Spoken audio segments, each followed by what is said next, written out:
up to talk about tree planting and maybe other maintenance work.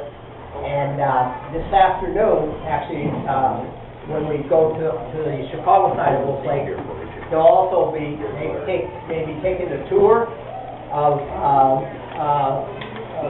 to identify trees.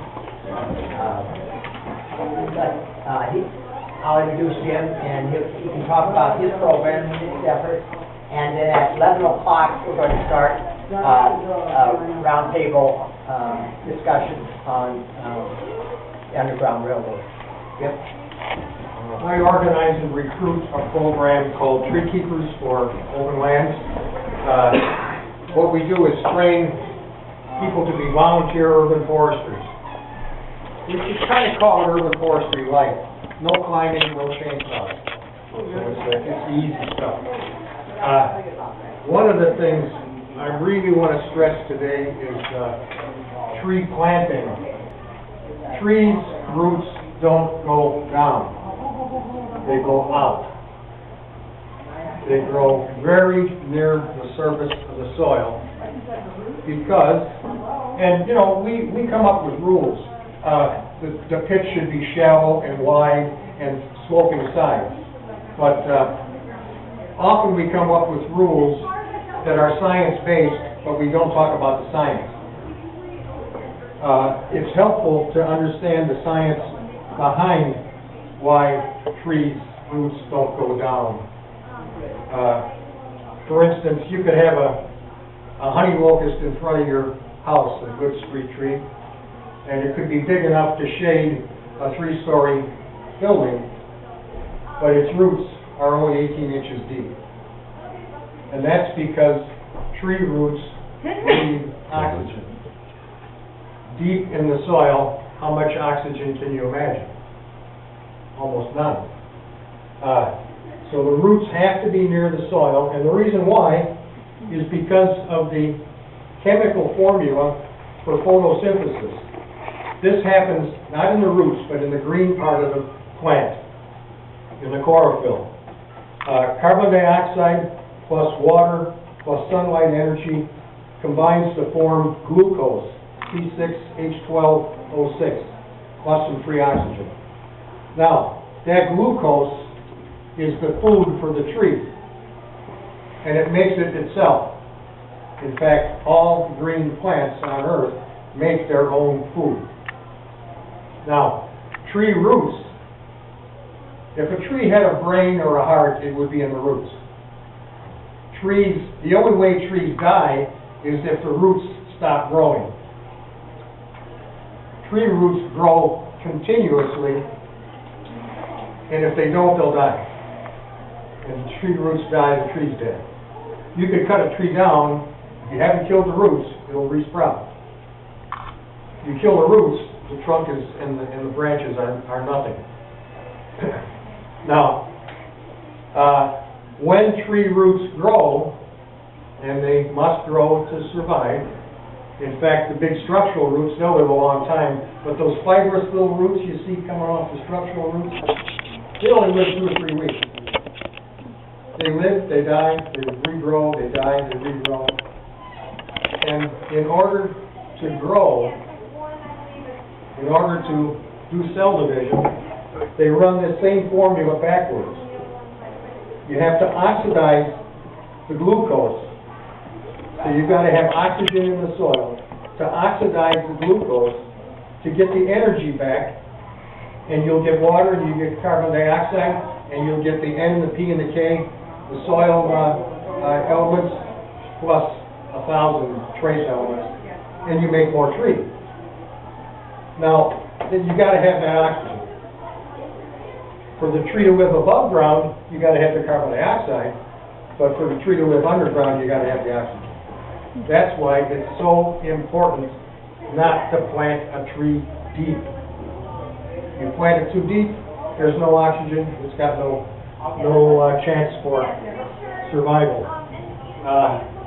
We say you got a root ball so big, you want to plant that root ball in a pit that's 2 to 3 times the diameter of the root ball. If it's a little one, a foot across, you want 2 or 3 feet for the size of the pit. And we want sloping sides. We want it very narrow at the bottom, because roots will go anywhere they can. Trees aren't programmed genetically to be transplanted. You take that tree out of the nursery in McHenry County, you've removed 90% of its roots. All you've got is 10% of the roots, and they're going to have to regrow pretty quickly. If you could find a way to plant a tree with a lot of soft soil under it, the roots would go down. But they wouldn't live too terribly long. They wouldn't form a proper root structure unless they could go out and stay near the surface where there's oxygen. So we want to discourage lower roots and encourage high roots by having sharply sloping sides on the pit. And that's some of what we teach in tree keepers class. I've got some brochures scattered around. This will be a historic year for tree keepers. This is our 20th year. We teach 2 classes a year, so this will be our 40th class that I'm recruiting right now. And it's important for this area because we're south side this time. We're going to be at Chicago State University starting in February. It's 7 consecutive Saturdays. That'll be our 40th class, our 20th anniversary, and we've got about 1,000 tree keepers now, and we can always use another 50. We train people, and Openlands doesn't really have a forest of its own, but we train arborists or Friends of the Forest Preserve, Friends of the Parks, any environmental nonprofit you can think of. We are the people that train arborists. And we don't always know where they're going. Sometimes we'll have a real good student in class and figure, well, this guy's going to be a lifer. We're going to see this person every weekend all over the city. And after a couple weeks, disappears, gone. What happened to this guy? A couple years later, I find out he's running 3 work days a month in McHenry County someplace. Once we train them, they're bent, and they stay bent. Questions? Yeah. One, Jim, the way that you describe the tree growth, the root growth, is that an indication of nature's smart engineering too? Does that give them a much better footprint in the soil? I'm thinking like with wind blowing and that, where they have that broad footprint. Sure. For instance, you can see the very nice way these trees are shown here. These are the roots that go out. It's like the foot on a champagne glass. That gives them a good grip. But really, the way it evolved is because they've got to have the oxygen, and deep in the soil there is no oxygen. Tree roots can survive with 6% oxygen in the soil. I should say 6% pore space, because that pore space is sometimes filled with water, sometimes filled with air. And when it's filled with air, only 20% of the air is oxygen. And as you go deeper, you're cutting that percentage down more and more. Roots will survive with 6% oxygen. They won't grow, but they'll survive. So deep in the soil, they can't live. And that brings up another point. If you're doing some construction work or changing the grade of soil around a tree, if you add 4 inches of soil on top of the tree roots, you'll be killing 4 inches of roots at the bottom. If you add 18 inches of soil on top of tree roots, you'll be killing the tree. The mulching donuts that they use, though, don't have that effect, do they, or do they? Mulch reproduces the natural duff you find in the forest. In a forest, you've got natural mulch, maybe as much as a foot deep, fluffy, like decomposing leaves and other crumbs of organic material. You know, that's plenty of air through. Holds some heat in, holds moisture in.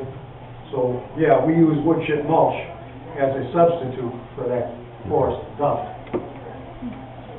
Any tips on watering trees? How much best place to A water? newly planted tree, hey, we probably got master gardeners here, right? Anybody a master gardener? No? Usually we have master gardeners and tree keepers class because the two programs dovetail together pretty well. And when they ask the question that Professor Sellers has asked,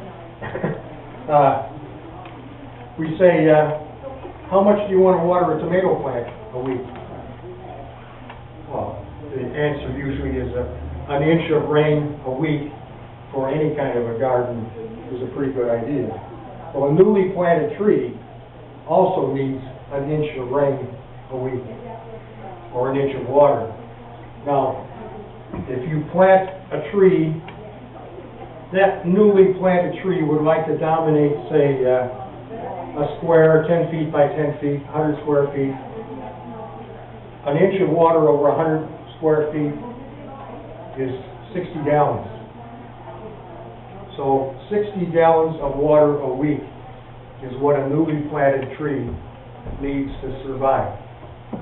That's a lot of rain. So I ask people, well, we usually, when we plant a class tree, we find out who lives closest and we name that person the one who's got to take care of that tree. Check the rain gauge, or else see what Tom Stilling says every day, and figure out if it doesn't rain, how many 5-gallon buckets of water do you have to bring to that tree? 12. 12 5-gallon buckets to make 60 gallons. So it's a lot of water, a lot of water. A tree, besides using water to make chlorophyll, through the chlorophyll to make glucose, besides that, a tree moves water right on through, and a floodplain tree like American elm, if there's any big ones left, they will probably transpire 800 to 1,000 gallons of water per day. That much water simply goes through and is not involved in the photosynthesis process. So trees need a lot of water. You can drown them.